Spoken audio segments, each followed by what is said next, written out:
साथियों नमस्कार। भारत माता की जय, वंदे मातरम।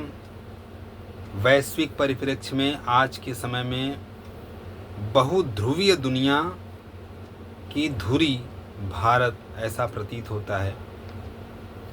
नम्रता जी का लेख है, कहती हैं कि दुनिया का नक्शा बदल रहा है। अब सब कुछ एक देश के इर्द गिर्द नहीं घूमता। अमेरिका का वह एक ध्रुवीय वर्चस्व अब ढलान पर है और एक नया दौर शुरू हो रहा है बहुध्रुवीय दुनिया का। इस बदलाव की तस्वीर में एक चेहरा उभर कर सामने आया है, भारत का चेहरा उभर कर सामने आया है। 2022 में रूस के विदेश मंत्री सर्गेई लावरोव ने भारत को प्राकृतिक धुरी कहा था, जो इस बदलते वैश्विक संतुलन को आकार देने में सक्षम है। लेकिन भारत को यह दर्जा किसी दया या मौके से नहीं मिलता है। यह उसकी अपनी ताकत, संतुलित सोच और नैतिक नेतृत्व की पहचान है। भारत अब सिर्फ महाशक्ति बनने की चाह नहीं रखता, बल्कि पूरी दुनिया के लिए एक नई दिशा सुझा रहा है। एक ऐसी दिशा जिसमें विकास है लेकिन शांति भी, जहां ताकत है लेकिन करुणा भी। तो 2023 के ब्रिक्स सम्मेलन में भारत के विदेश मंत्री एस जयशंकर ने कहा था, हमारा यह मंच दुनिया को स्पष्ट संदेश दे। क्या संदेश? अब दुनिया बहुध्रुवीय है, संतुलन की ओर बढ़ रही है और पुराने तरीकों से नए संकट हल नहीं होंगे। हम बदलाव के प्रतीक हैं और हमें उसी भावना से काम करना चाहिए।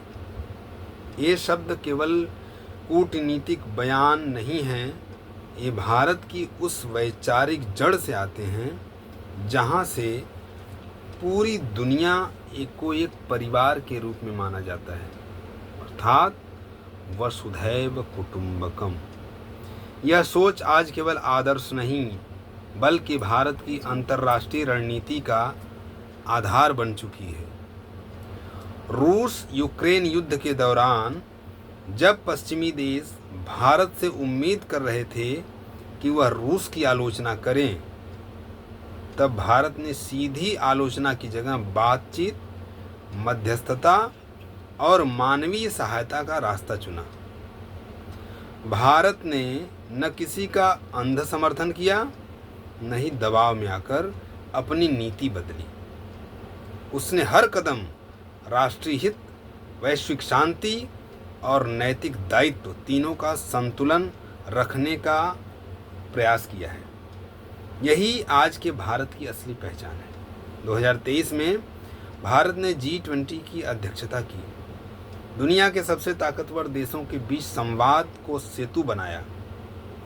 ब्रिक्स, SCO और क्वाड जैसे अलग अलग मंचों से भारत की सक्रिय भागीदारी यह बताती है कि भारत अब केवल दर्शक नहीं, दिशा निर्देशक बन चुका है। आज भारत की खास बात यह है कि वह एक साथ अलग अलग और कभी कभी परस्पर विरोधी समूहों में अपनी भूमिका निभा रहा है। आप जानते हैं, ब्रिक्स में वह चीन और रूस के साथ तो है ही, तो क्वाड में अमेरिका, जापान और ऑस्ट्रेलिया के भी साथ है।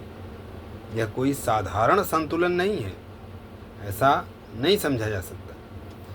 यह वही राजधर्म है जिसकी शिक्षा हमें चाणक्य और महात्मा गांधी ने दी थी।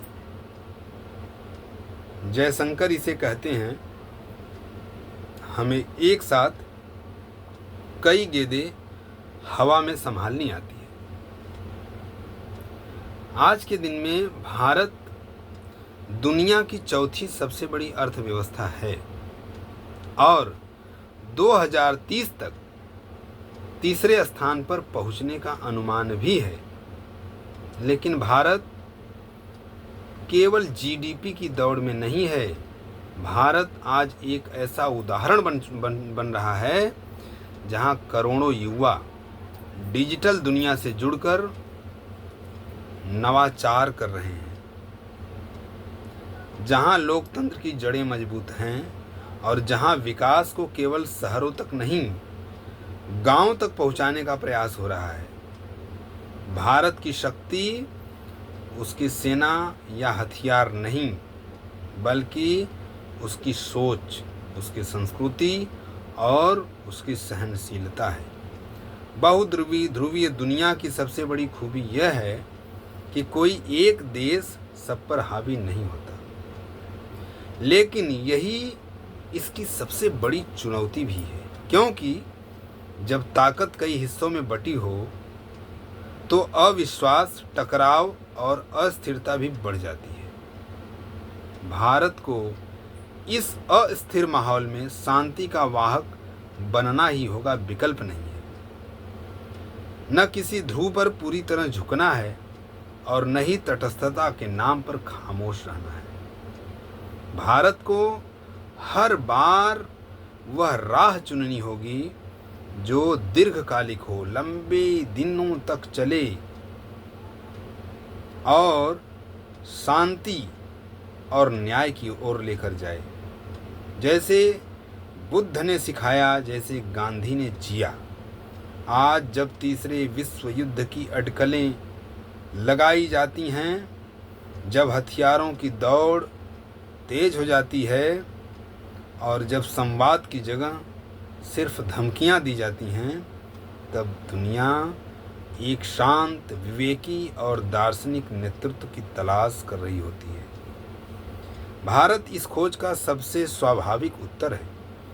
भारत न केवल भू राजनीतिक का धुरी बन सकता है, बल्कि एक नैतिक, समावेशी और करुणामयी विश्व व्यवस्था का मार्गदर्शक भी बन सकता है। जिस धरती ने बुद्ध को जन्म दिया, चाणक्य को राजनीति सिखाई और गांधी को नैतिक साहस दिया, वही आज वैश्विक संतुलन की नई पटकथा लिखने में सक्षमता की ओर बढ़ते जा रहा है। तो भारत के नागरिकों को इस प्रकार की जो सकारात्मक जानकारी है वह भी मिलना आवश्यक है, ताकि नागरिक मात्र अधिकार ही नहीं, नागरिक के स्वयं के जो कर्तव्य हैं वह निभाकर अपने आप को अग्रिम पंक्ति में रखने का प्रयास करें। जय हिंद, जय भारत, धन्यवाद।